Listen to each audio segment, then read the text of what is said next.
We do have handouts. If you kind of walked into the back, there are handouts for you if you would like to use those. I had one of my students asking me, because you speak all the time, you're in class all the time, how long was it in your career before you stopped being nervous about speaking? And I'm like, I'll let you know. So I am nervous right now, and when I get nervous, I pray. So if you will join me in prayer. Dear Heavenly Father, we thank you for this day. We thank you for that opening session. We thank you for the way that you've just blessed Daniel and given him insight into your story and our chance to sit here and be blessed by that. Dear Lord, may we ever, always see you new with fresh eyes every time we look into your story. We thank you for this class, for this session, Lord. I just ask, be with me as we explore what this class might be, what this session might be about, and as we share together some of our ideas on how to take the stories that you give to us and find the proper homes for them. I ask, Lord, that you give me ears that I may hear your voice through this, that I may hear the whispers within the room to know where to direct what we talk about today. Be with all of us, that we may have ears to hear. You, Lord, know what our futures are. You know where our projects are going to be going. So you are the only one in this room right now, Lord, who knows what we need to hear. Help us, guide us. We pray this in the name of your Son, Jesus Christ our Lord. Amen. Thank you all for coming. How many of you were in my session yesterday? Oh, good chunk of you were? Okay. So maybe I should have you introduce me. Watch the video. Okay, well, thank you for that plug. I do want to talk a little bit about who I am, just so you know where I'm coming from. I actually started my industry career as a producer in theater. So I started as a theater producer in New York City, then went to Seattle to run a theater company and to meet my wife. I got the order completely wrong. I went to meet my wife and to work in a company, and that's where I started my career as a writer, becoming a professional playwright. I've had 30-plus plays produced. I have 3 feature films out there, and I have well over 200 short films, webisodes, a lot of animation. I had the pleasure of being able to work with Big Idea and to work with Superbook, so a lot of kids animation stuff as well. I was the story administrator for Warner Brothers Features a while back when we were in our Hollywood phase. Then God said, go teach, and I went and taught. And am teaching today. So I'm currently at Asbury University. I teach screenwriting there, both in the undergraduate program, and we also have an MFA in screenwriting, as well as an MFA in directing and an MA in digital storytelling. So that's what I'm doing now. We're now in Kentucky. God has taken us all over, giving us all kinds of experiences. I started in upstate New York, went to undergrad in Iowa, grad school in New York City, lived in New York City for 10 years, then Seattle, Los Angeles, Virginia Beach, and now Kentucky. And it's amazing wherever God takes you, which I think is part of today. Wherever he takes you, even if it's not where you thought you were going, it is the right place. I will say this, so I was working at Warner Brothers. It's very sexy to say I work at Warner Brothers. It was very great at the time to say, oh, you want to have lunch? Let's have lunch on the lot, right? It's very, very kind of cool to say. That's when God said, go teach. If you get to know me, you'll find out that up until recently, Jonah was my patron saint. I thought you're supposed to say, no, God, I'm going the other direction, right? I misunderstood the story, just completely misunderstood the story. But God said go, which meant quitting that job. It was an administrative support job. I wasn't doing anything creative there. I was just serving. But still, I was in LA. I wanted to be a filmmaker. It kind of felt like, God, people are going to think that I failed, and that's why I left.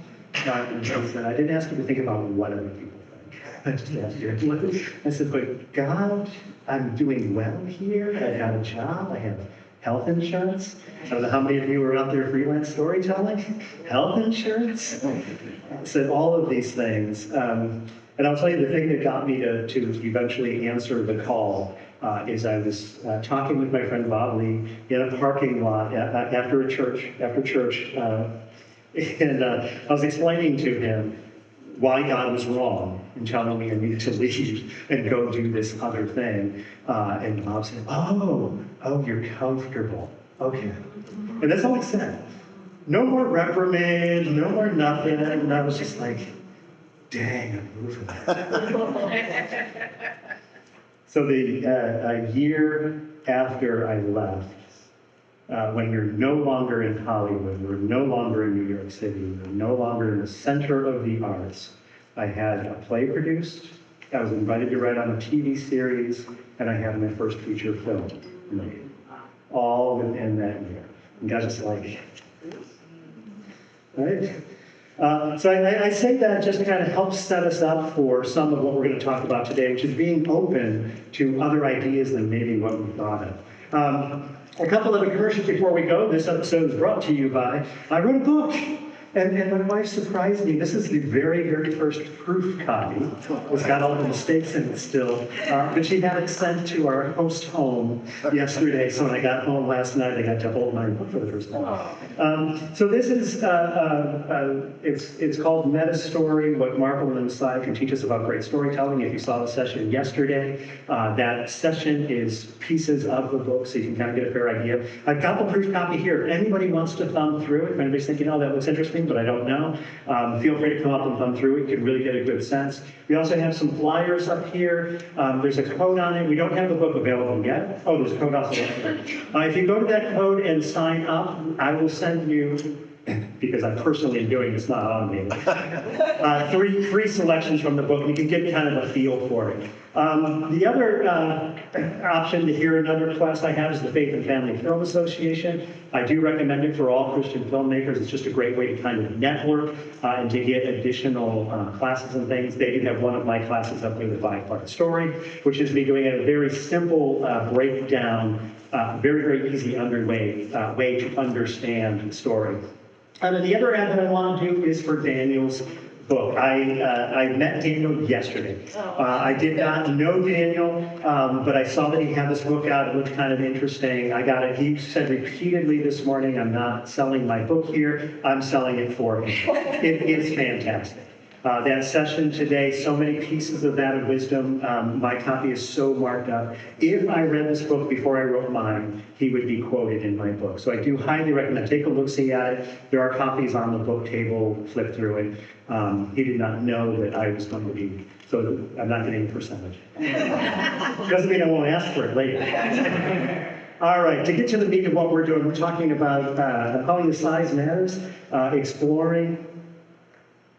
Here we go. Exploring different media for your story. This is the first time I'm talking about this because I was asked by Christian Worldview Festival, we think people need to hear about this topic. You work in a bunch of different media. Can you talk about it a bit? And kind of the premise of where I'm starting with this is as filmmakers, as screenwriters, I think we tend to think, oh, that's an interesting story. I saw something in the newspaper, or my neighbor just told me about something that happened to his grandfather.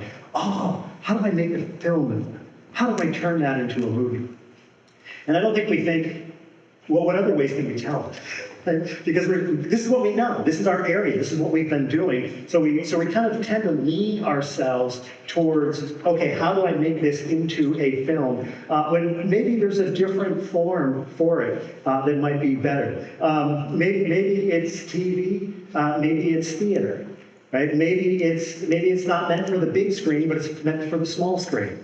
And maybe it's not even meant to be moving at all. Maybe it's a book. Maybe it is even Twitter, which sounds weird. We'll talk about that in a little bit. So in thinking about doing this class, when I was asked to kind of put this together, I started going through, well, what media have I worked in? I'm old. I'm not quite old yet. I have one more year before I'm officially old. I'll let you guess which birthday you think that is. Yes, it's 30. I've been around a lot. We actually were having a conversation in the hall with somebody who's doing theater and ministry and doing all these like little things. I've done a lot of little things. God has really, really blessed me being able to do that. So in looking over some of the things I've done, Here's are some script jobs that I've had that are the kind of script jobs we look for as screenwriters, right? Writing plays, feature film, sketches, church drama. So we kind of like look, oh yeah, this is how I want to build my career. I've also had a lot of scripting jobs that you don't look for, you don't think about. Oh, I hope I get hired for this. Writing reviews, pageants. Like the Easter pageant kind of a thing, parodies, award shows. I wrote the jokes for the host before the award show kind of a thing. Restaurant entertainment. How many of you are like, oh, I hope I grow up to be a restaurant entertainment writer? But we had a restaurant that was turning 50 in Seattle, and they asked the theater company that I worked for, we're going to do a big blowout meal. Can you provide entertainment for it? And so we wrote sketches and spoofs of all the things that were on television the year the restaurant opened. So we did like a Burns and Allen sketch, we did a Lone Ranger piece, we did, right? Fun kind of stuff. But then the things that go further and further away from script, like I wrote a Super Bowl ad. Remember the Doritos competition? Yeah, so I was involved in one of the teams that worked on that. Even church announcements. I was talking to somebody yesterday. He's like, I'm just starting out. How in the world do I get somebody to buy my feature script? How do I build up that? And I said, well, the way I start is by volunteering at my church. What does the church need? And sometimes, the church announcements, that's when the church stops. Right? So you can, right? And there have been times that I've written sketches to embody the church announcements, right? So doing, kind of like I don't know, like a little, like a news clip thing. And we interrupt this news to say that on Saturday we have the church-wide picnic. What? I did not know that we had the picnic, right? Whatever kind of silliness that helps to people to pay attention. So we're going to talk a bit about that today, but the big lesson is that there's no limits on what you can do with I like to think, even from when I was a kid, I was given puppets, and I told stories with lavish puppet shows. My brother and sister and I did all these crazy puppet shows with, a soundtrack and sound effects, and we built sets. And then I discovered the tape recorder, and so then we gathered around the tape recorder and made these radio shows where we bring in sound effects and write the scripts, and then we discovered the Super 8 camera. So I'm kind of like, give me a pencil or give me a computer, or a puppet, or a rubber monkey suit, I don't know what, and I hope that I can take that and tell a story. So is my friend Corey. I'm going to do a couple name drops throughout this because I live in Hollywood and we're obligated to name drop. No, really, we're not supposed to. Meryl Streep was saying to me the other day, don't name drop. But I do want to say when I name drop, every time I name drop, I get a little bit of a chill because Corey Edwards, anybody else who I may feature in here are people I met. Somebody's saying, how do you know those people? I went to church for 13 years in Los Angeles. That's how I met the people. And Corey was in my small group Bible study before he had made the feature. We prayed him through those moments. So in these are Andrew and Asbel, who I think I'll be mentioning later too. We were in prayer ministry together. That's how we knew each other. So it isn't about me name dropping, it's about me remembering how good God is. Just by being faithful, you're faithful, the jobs will come to you. All right. So how do you choose the media? How do you know, okay, well, what should I be writing in? Well, the first is opportunity. If somebody comes to you and says, oh, can I hire you to write a comic book for me? Bingo, you're a comic book writer. So that's an easy one when it comes to you. The other thing is creating your own opportunity. And we'll definitely talk about this more. But anybody here have ever written anything that people didn't make? Anybody?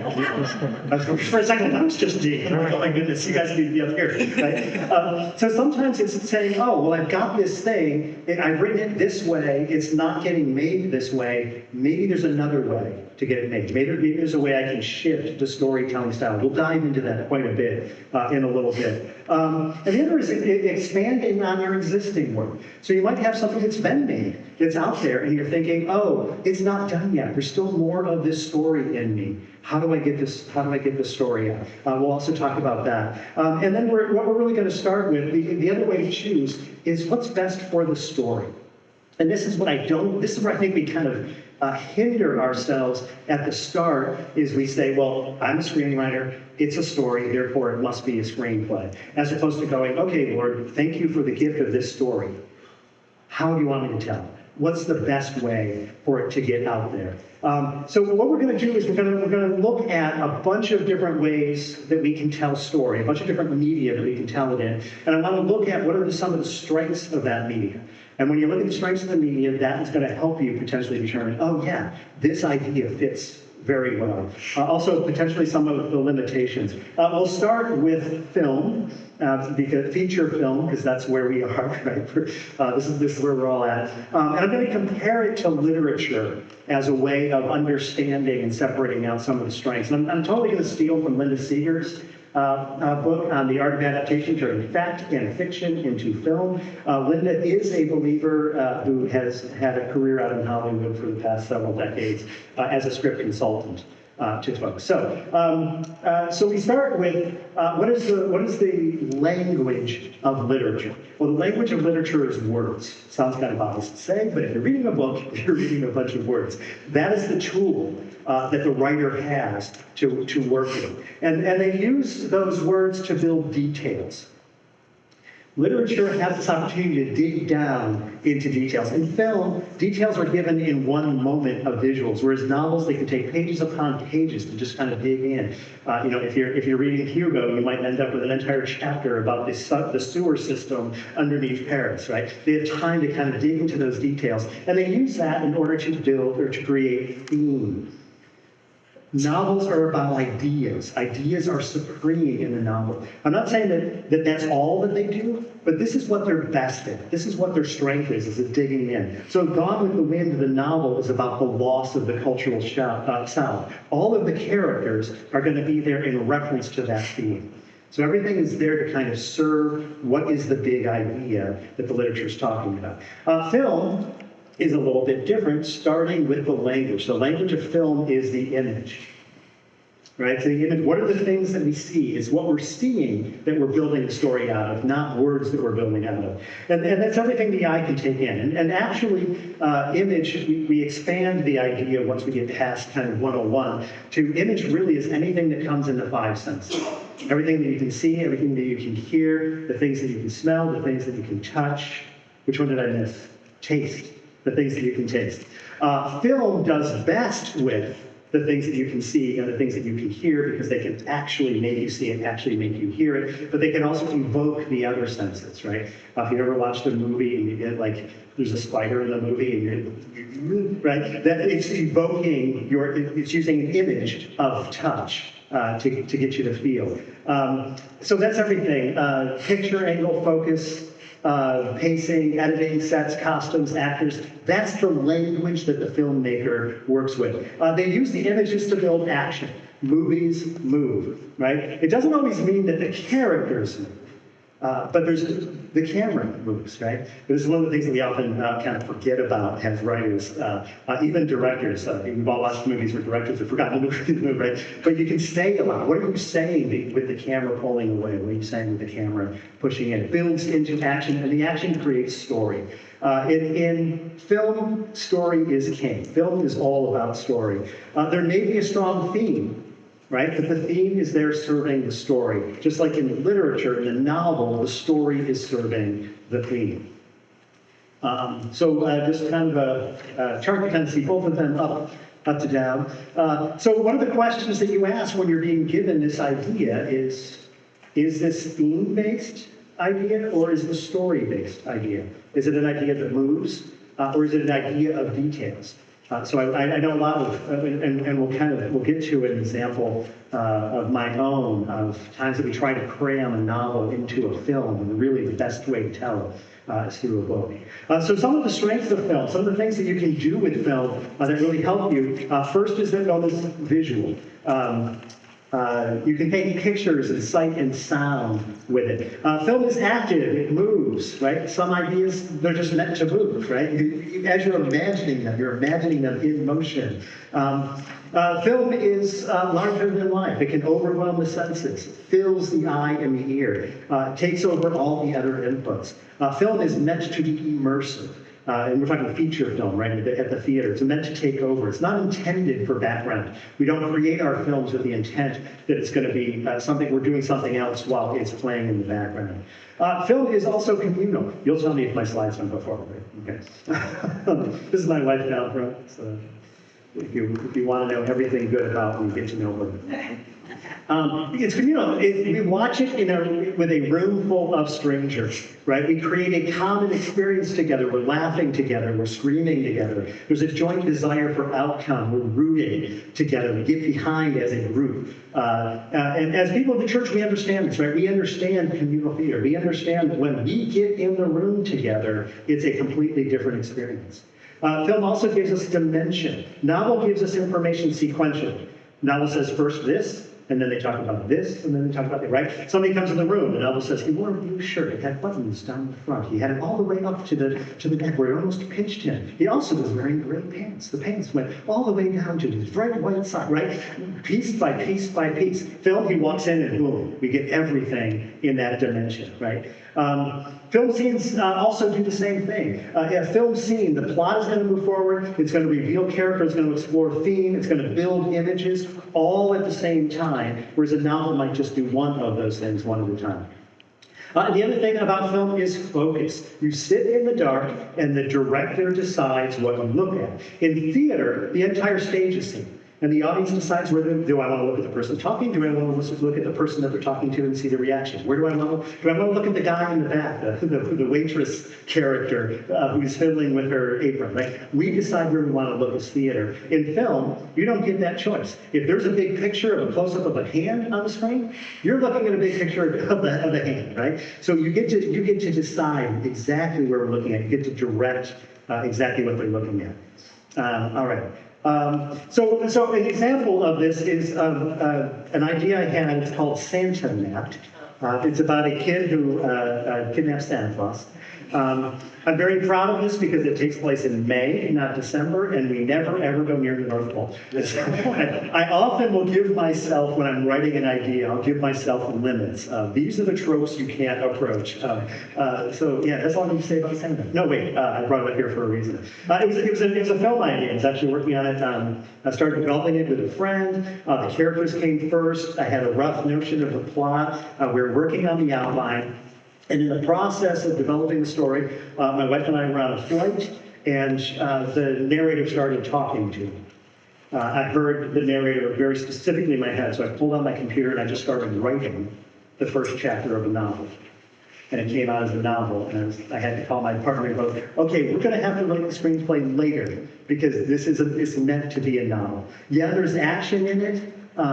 There's plenty going on. It's going to make a great film someday. But this version of it, there's a backstory that needed to be told. There is an interior journey of the main character that I needed to delve into. So it's a novel. If and when it gets published, then I'll be like, movie rights. That's what it is. I'm already planning on, nobody wants to publish it yet, but I'm already planning this, demanding I get first shot at the screenplay on it, right? So think about novelization as well. Our good friend Cheryl McKay, she's These Stones. She's the author, creator of These Stones, if you've seen that TV series. She had a script called Never the Bride. She's had it for a long, long time. She was making movies. She had people looking at movies. Nobody was making that movie. It was just sitting there. And then she ended up connecting with Renee Gutteridge, who's a novelist. There's a fantastic series called Boo. If you're looking for a good read, the first book in the series is called Boo. And they worked together and they created a novelization of her screenplay. So they turned the screenplay into a novel. That got published, and now there are people interested in her screenplay. So that's one of the things in Hollywood we talk about all the time is Hollywood is afraid to do something that hasn't been done already. So if you can take your novel or your screenplay, do it as a novel, it proves the story works and they might be more interested. So they do have a book on how to take a script and turn it into a novel. And they've done it, they collaborate now. They collaborate on screenplays together as well as original novels together. Right, so that's kind of the looking at the screenplay and literature. Let's take a look at some other forms that the story might go into. One option that I highly recommend this theater. I come out of theater. I'm very prejudiced about theater. I think film's best writers, directors, and actors all have worked in theater. There's something that you get performing in front of a live audience and getting that immediate feedback that you just can't get anywhere else. It's the best of training grounds. But beyond that, we often don't think about theater because it's smaller. It's not mass media. And we live in a culture that's all about the numbers, so we often ignore it. Numbers don't always mean impact. I actually learned this when I was trying to get my book published. One publishing house was saying, a lot of publishing houses turned it down because I don't have huge social media numbers. I'm not big on social media anyway. Even during this conference, my wife keeps going down to my Facebook to update my Facebook to see if I'm here because I just don't think that way. But then I was talking to another publisher and they're like, oh, well, even if you had 10,000 TikTok followers, we still wouldn't count that because just because 10,000 people are following you doesn't mean that they're going to pay you for a book. Yeah. So even they're admitting, while they will only take the large numbers, those numbers don't always translate. Just because you've got a movie and you've been seen by 1 million people doesn't mean you've impacted those 1 million people, right? It doesn't mean that it's hitting them the way that it needs to hit them.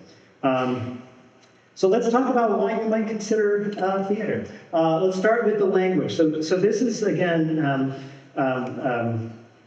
this is from Linda Seeger's book. She covers literature, film. She did not cover theater, but since I work in theater and I wanted to teach this, I kind of dived into it and I thought, well, what is the language of theater? Well, theater works off of dialogue. Dialogue is the main. They also do image, they also do all of the other things, but dialogue is kind of their main bailiwick of what they use to create. And that language builds relationship.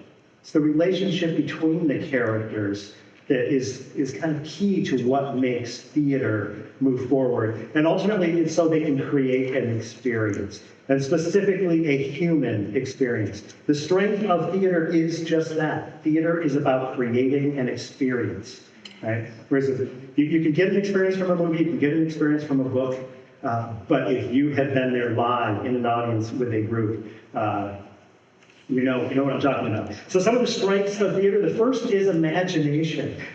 In film, what you see and hear is what is real. If a car drives onto the screen, you're looking at a car, right? I know that kind of seems obvious, but in theater, what you imagine is what is real. So you've got 4 chairs and a steering wheel, you've got a car. Right? He walks out and he says, hey, Miss Daisy, I bought a new car. That same 4 chairs and steering wheel is not a new car, right? The movie, they had to get out there and get a new car. Nobody's going to believe it. Say, no, that's the same car, because it's literal, the literal image in film, where it's imagination, right? If you have not seen the stage production of Warhorse, somebody yesterday said they had seen it. Are they here today? Oh, it's so beautiful. It's completely imagination. In the movie Warhorse, you're looking at horses. In the play, you're looking at puppets. And I'm telling you, the imagination takes over. My wife and I saw this play at Lincoln Center. And we were sitting kind of near the back, and we saw a family come in, mom and dad and their teenage daughter. And it was very clear from the body language that the teenage daughter was being dragged to the theater for something important, right? You could see her eyes roll from the back of her head. That's right. You all know the teenager I'm talking about. So there is a point in this story, spoiler alert, but there's a point where Joey, that's the name of the lead horse, Joey is going to be put down, and a soldier takes a rifle and points it at Joey's head. Now, what you are looking at on the screen is what we're seeing. 4 guys are on a horse, puppeteering. We've got another actor holding a piece of wood pointed at a puppet's head, and the girl in front of us screamed no at the stage. Right? She was not seeing the puppeteers. We didn't see the puppeteers. They disappeared. She was seeing a life and blood horse named Joey that she had been following for the past hour was about to be killed. Right? The imagination, it gets owned by the audience member. The audience member has to participate. Once they participate, they own the story, and that hyper increases the impact because it's their story. now. It's not a story we're telling them, but it's their story. All right. The second thing is the human connection. The actors are in the same space with the audience, which makes the experience more personal. This is about you, the audience, as much as it is about the performer. Performance is influenced by the audience. No matter how many times you watch a movie, the movie's going to be exactly the same as it was the time before. When you're in theater, your energy, the energy of the audience, affects how the performers perform. It becomes different. It becomes a unique experience for you, right? Which is also makes it ephemeral, which is one of the things that people hate about theater, and one of the reasons they say, no, if we do a film, it lasts forever. If we do theater, it lasts one night. That's part of the strength of theater, is the people in the audience experiencing it. This is ours. This is meant for this moment in time and for this moment only. It's never going to be anybody else's. They can come and see the same play tomorrow, but this one is ours, right? It's an experience that's designed to have a short lifespan because it's so personal. And then the theater can't help but be visceral. You experience theater in your gut as much as you do in your senses. When that girl screamed, you know at the stage, it's because she was experiencing it in her gut. You're there as it's happening. You're a witness. Whether it's laughing or crying, you're responding in it moment to moment. My wife and I just recently saw Skeleton Army, Salvation Army's musical about its founding. The audience is purposely right up on the stage. So right here we've got distance between the platform. Imagine if the platform went to here. My knees we're literally on stage as we're watching this, which means that when you're in the scenes in the bar, you're going to get very wet as the barmaid goes around. Like they literally hand mugs to the audience member and pour drinks, and it splashes everywhere. Members of the crowd are there at the street service. We sing along to the hymns that are going on in the evangelical service. Every audience member has a sheet of paper that has the words to the hymns, and we sing it as if we are there with them. It's very effective. The audience goes on the salvation journey with the characters. We are part of it. And at the end of the play, the audience responds. They do this play at a lot of recovery centers. And the play lasts a certain amount of time, and then they need just as much time afterwards for the actual church service that follows. So that's theater, things that you can do with theater. Short film. So a lot of the same points as film, but they actually are somewhat different. It is visual, or size and scope is actually the first thing that makes it different. But it is visual, so it isn't just like film. We're using the same kind of techniques and making it, but we have to think about how it is being seen.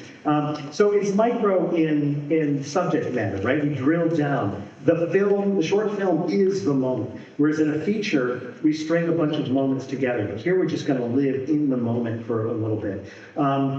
The expectation is low. It's one of the pluses. This is a lower expectation, right? The investment is less. Think about how crazy people get when you mess around with their characters in a feature or a series, right? Where they're like, well, she wasn't blonde. You know, they kind of feel like, oh, I hate this movie because, you know, whatever that picture, this is not the way I envisioned it. Here, the investment's lower. They're only spending 5 minutes. They're not investing their life in the same way. And that allows you to take greater risk as a filmmaker. On the flip side, there's a higher expectation. No, this is not a typo. The corollary is the audience expects more faster, right? They need to feel quicker whether they've wasted their time. They're judging it in the first 15 seconds, right? A minute in a short is eternity, right? Where it's just a long sunrise shot in your feature. When you're watching the cat video, you're waiting for the cat to do something and you feel cheated. Right? I could spend 30 seconds watching a cat video and feel like, oh, he's wasted my day. When I could want to spend 2 hours watching a movie and going, oh, okay, right? So there's something about it, we instantly feel ripped off. Features are designed to be viewed in a theater. They're therefore designed to overwhelm your senses. But the shorts, maybe in a theater, that's going to be a minority. You're going to have the privilege this week of seeing some short films on a big screen, but usually it's on a small screen or even a minuscule screen, right? So rather than overwhelming the senses, shorts specifically shoot for the heart. They try to go for your emotion. Which in a good short, that's the first thing, is the emotional core. Linda Seeger, in writing short films, hits this over and over and over again. Audiences want an emotional experience. That might be to laugh, maybe to cry, maybe just to feel empathy. They want to be moved. So the core has to center there in the emotional movement. I'm going to use some of Jesus' short films as we go as examples. The parable of the prodigal son, right? Building to that emotional response. Simplicity. Complex ideas, if they're any good, require time to wrestle with. So the short film, by definition, should not take up a lot of wrestling time. Focusing on a simple idea serves the medium best. So think about the parables, taking the giant concept of the kingdom down to a simple bite at a time. It's like a mustard seed. It's like a man's sowing seed. It's like a treasure, right? We're not explaining all of the kingdom, just taking a little piece. Short films tend to have compelling, immediately engaging characters. So remember that emotion thing? Emotion comes from relationship, how characters are affected within the action, how they affect each other. Think about the prodigal son, the two servants who owned money, Lazarus and the rich man. Instantly grab onto those characters.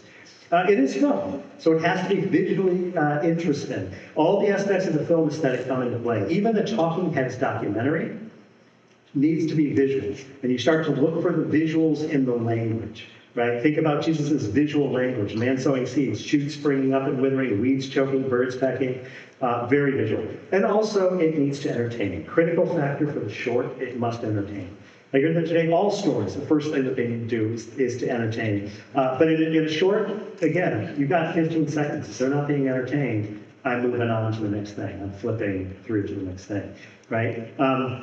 Jesus was dramatic, tenants killing the boss's son. He was funny, the widow who would not leave a judge alone. He was heartfelt, a father running to meet his lost son. All right, the other thing we might think about is television, right? Sometimes our ideas aren't meant to be one big idea, but are meant to be a series of stories. So some of the strengths of the character arcs, you get a chance to slowly develop the characters. Those suckers over in film and theater, they get 2 hours total to do a character arc. You can do your character arc over 20 hours. Or if you got a really popular series, 120 hours, right? The characters don't have to be rushed. The events that shape the characters can take place over a longer time, which also is for the plot itself is a long-form storytelling. There we go. I forgot on this one. Turn through one because I have cool shadows on it. That tells you you're getting quality confidence. Right? Yeah, well, Charles Dickens had this luxury because his novels were written actually as chapters published in a magazine. So every month a new chapter would come out, and he's telling the story over a year, over 2 years. Right? You get to tell it over a season. You can take your characters on an incredible journey. You can watch the pieces of the journey fall into place. The journey can fall apart and then come back together again. And the next season, you do it all over again. Collaboration is one of the things that I really love about the way television works. Film and theater are very collaborative media. All performing arts are collaborative. But in film and theater, the collaboration takes place after the writing. You write the script, then they take it and they run away, and then the actors add their bit, and the director adds their bit, and the designers add their bit. In television, you start collaborating with other writers from the very get-go. Depending, I mean, typically a television writer will come up with a pilot, and then we put a staff together, and the staff comes up with the rest of it. I just worked on a series, the pilot just came out, Gabriel and the Guardians, and that's what we did. They actually brought us, because we're all distant, they brought us all together, we lived in a house together, and we went through each of the episodes. What should happen in this episode? What should happen in this one? We outlined it together. And then when you got the script, you go off and you write the script, and you come back, and you rework it together. You pitch jokes to each other. It's a great way to collaborate, which is what the church is all about. Two are better than one because they have a good return for their labor. Paul is he can't get over talking about how we're all one body. We've got all these different pieces, but it's the different pieces coming together. TV writing room is a great place for that to happen. Most TV writing rooms are toxic because pride is the main thing. But when you get into a TV room and you put Christ and service is the main thing, it's a beautiful one. And then theme, is that an amen? Amen. Amen. All right. Yeah, that's one of the things I'm hoping to do at Asbury's, because a lot of my students are going to go out and going to work in secular media. And I'm like, you have a chance to model what it could be for them. So themes, TV has story at its core, just like film, and it uses dialogue. It's a dialogue focus, just like theater, but at the end, TV is a lot more like novels. In Hollywood, we always, for every TV show, they talk about what is it about, and what is it really about. What is it about, and what is it really about? What is an episode of Everybody Loves Raymond? This is the episode about, what is it about? Well, his father is betting on sports and trying to get tips from Ray. But what is it really about? It's really about Ray living in the shadow of his parents. Law and Order, every episode is about solving a crime and convicting a criminal. What is it really about? It's really about exploring justice, right? So if you like me, if you have these ideas, if you're driven to tell stories because of the ideas behind the story, you should consider television. God, I just need to know that you're with me. You're hearing my voice. I hear you, Regina, and I'm right here with you. Are you? I am. Since you were talking to me, I decided to talk back. So that means places, and Let's not get too far ahead of ourselves. How can I be sure that you're watching out for me? Do people see how much faith you actually have? You're not stuck in whatever battery your father was a part of. I was taught it was the way of believing into the world, seeing things the way God saw them. Someone like you needs to understand the effort that it's going to take to make a new marriage as strong as it can be. Whatever happens, the life you live will be worth it.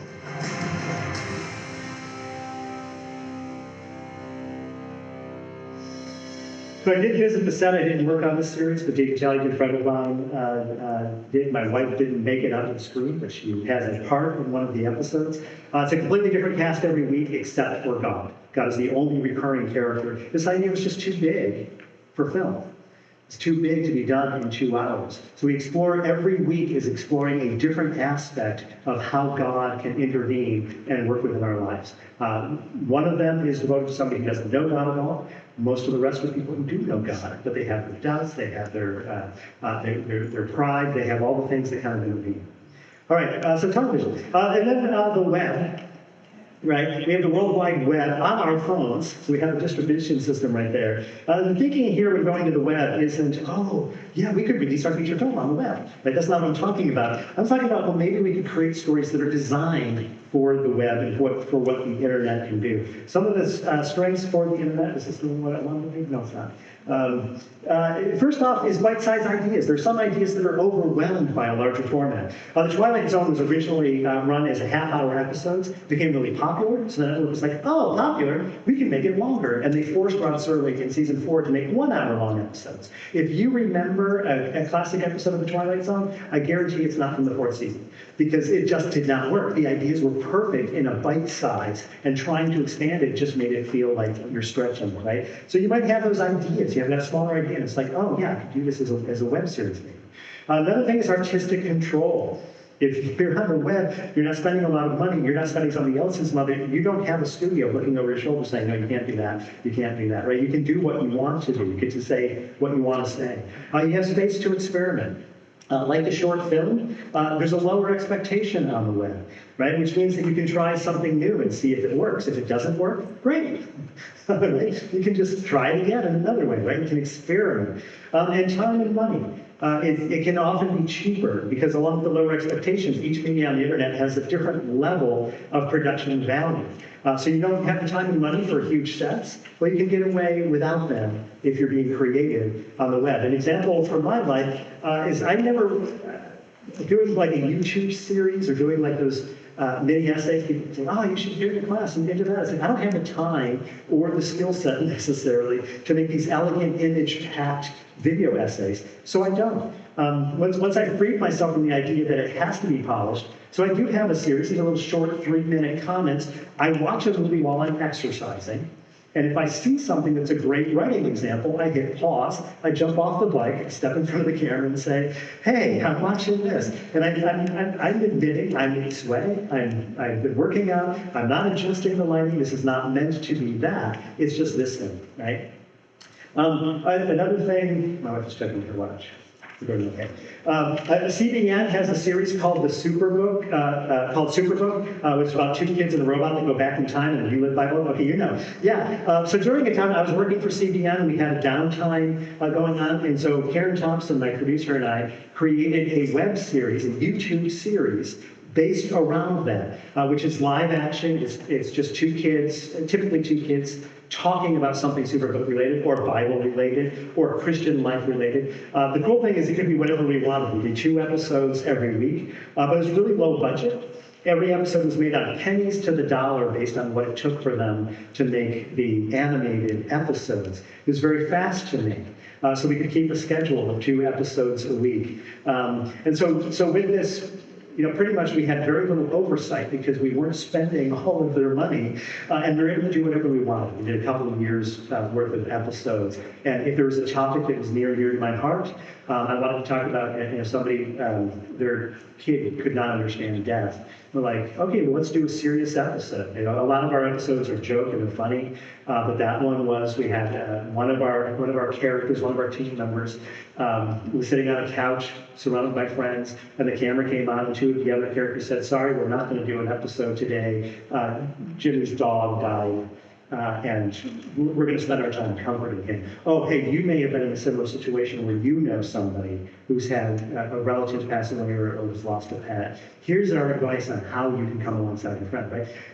We wouldn't have been able to do that because who's going to spend $5 million for us to give that message to kids, right? But instead, we're doing it on the cheap. We're allowed to do it. Another example of this is, because both of those other examples were nonfiction.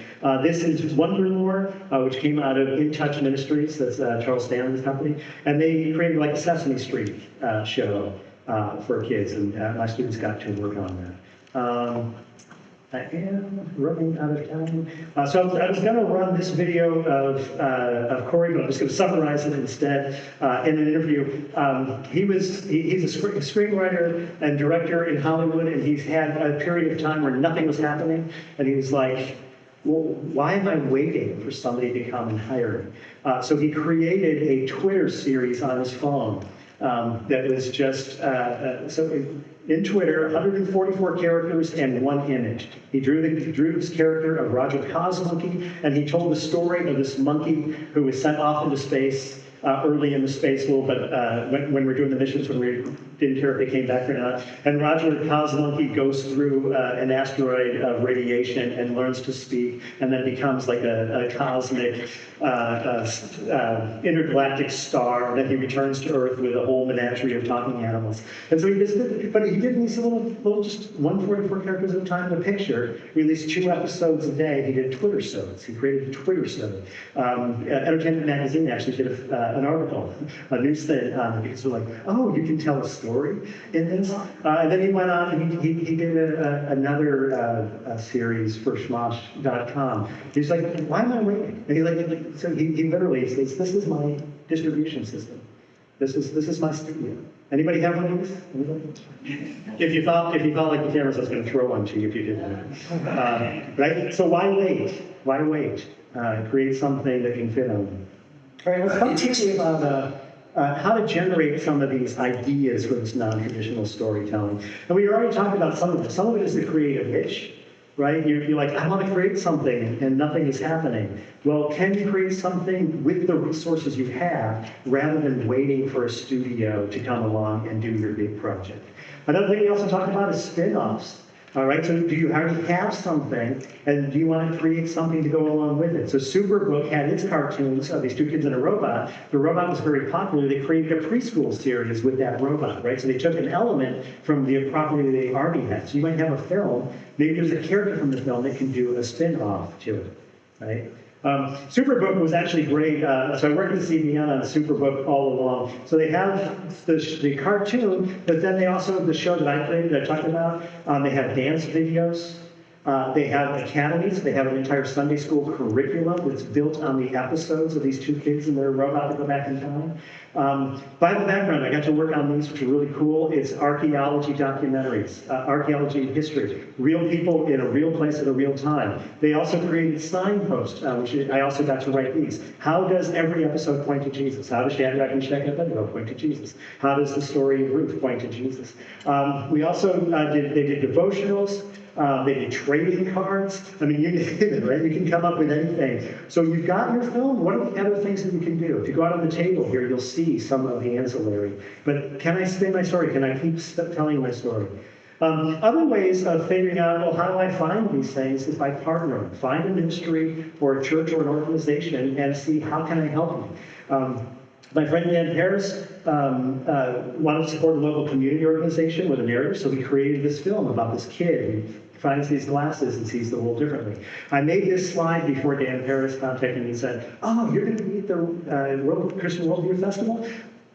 So Vision is showing Thursday, so you get a chance to see Vision. It's like, it'll be great, you'll get to see the movie, and I'm like, I'm going to be on by then, but I will tell people that it's here. My friend Ray Morgan and I were working with an orphan outreach through One More Child. We were writing videos. They never raised the money to be able to actually make the animated videos. So then we converted it to storybooks. So she's reading one of the storybooks that we wrote. We got an artist, and we could afford to do that. My friend Charity Florenzi was hired and pulled me in to do a training video for Seattle Children's Hospital.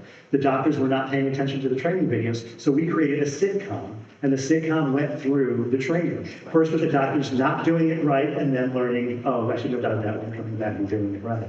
Can go on and on and on. I got to work with Stephen Yake on several things. He got to work on Carmen's reality option for him. With Billy Graham organization, they wanted to create videos, a series of PSAs.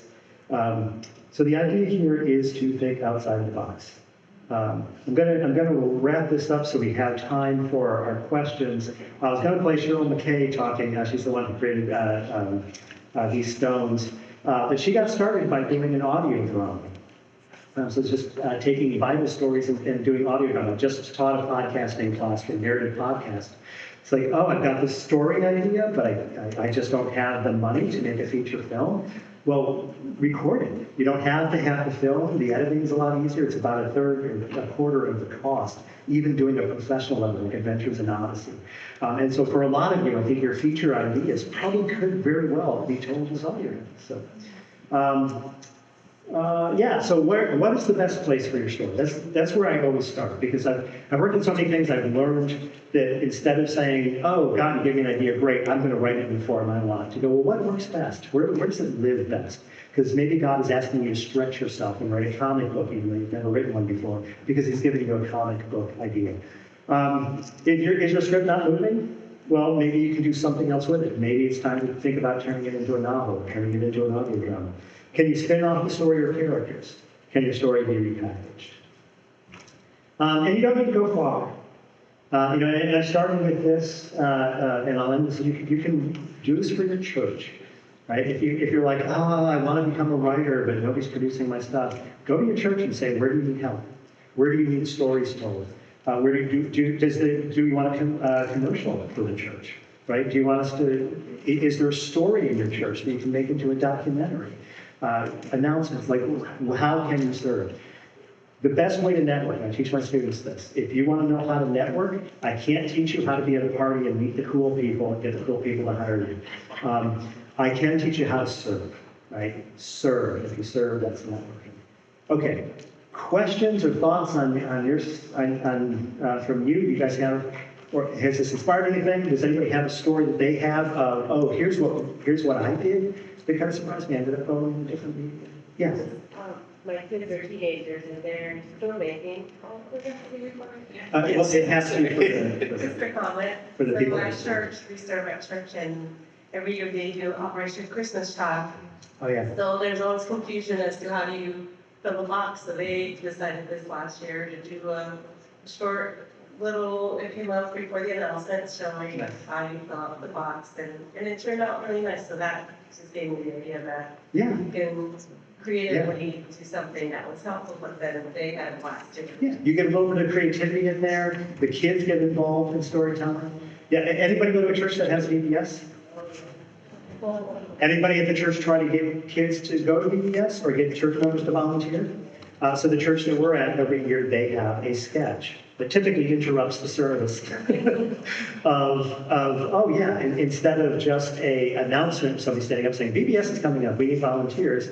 A kid comes down the center aisle counting really loud, and another kid stops and says, dude, what are you doing? The church is going on. He says, oh, I'm just counting down the days until EBS. Well, why does that matter? Because we only have this many days before we need this many, right? And it gets the kids involved, and it serves the church. And it gives them a little bit of creativity, because you have to stop and think, how am I going to tell this in a way that's going to make them pay attention when they haven't been paying attention before? It's nice. Anytime you're in that drought of selling, I've been in a drought for a while of trying to get people to buy the thing. And I get tired of it. I'm like, I need something creative. And even just a little bit of juice, a little bit of reconnecting and inspiration. Any other? Yeah. Who has the most authority over a story? Like if you're writing for your own films, who can change it? You know, who has that job that they are able to change it? So here's a quick history of the storytelling media. We're going to start with theater. In theater, the playwright is king. Once the playwright puts the words down, the director and the producer buy the right to put that up. And within that, they cannot make changes without the playwright's permission. Not that we don't do that all the time, but legally, the playwright is king. Film came along. When film came along, the producer said, we're sick and tired of the writers preventing us from making these good stories. So we don't want their involvement. So they said to the writer, if I give you a bucket full of money, will you go away?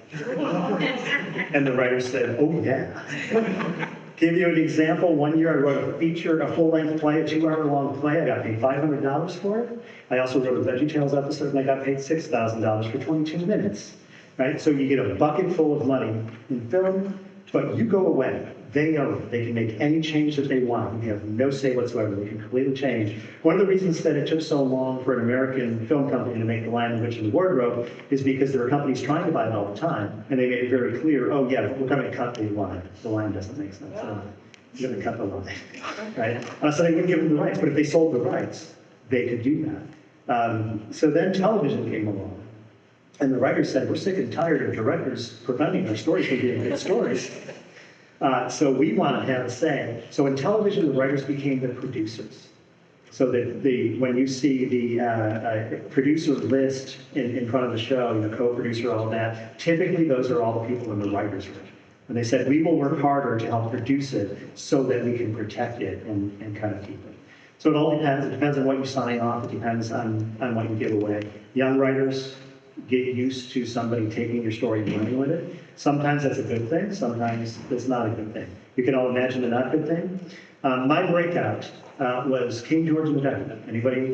Yeah? Yeah, VeggieTales, right? I'm pretty cool and I'm pretty amazing because I wrote King George and the Duck. Actually, I did not write King George and the Duck. I wrote the story that King George and the Duck is based on. Phil Vischer and Big Idea bought the original script that had a story. It's called King David and the Bath Ducky.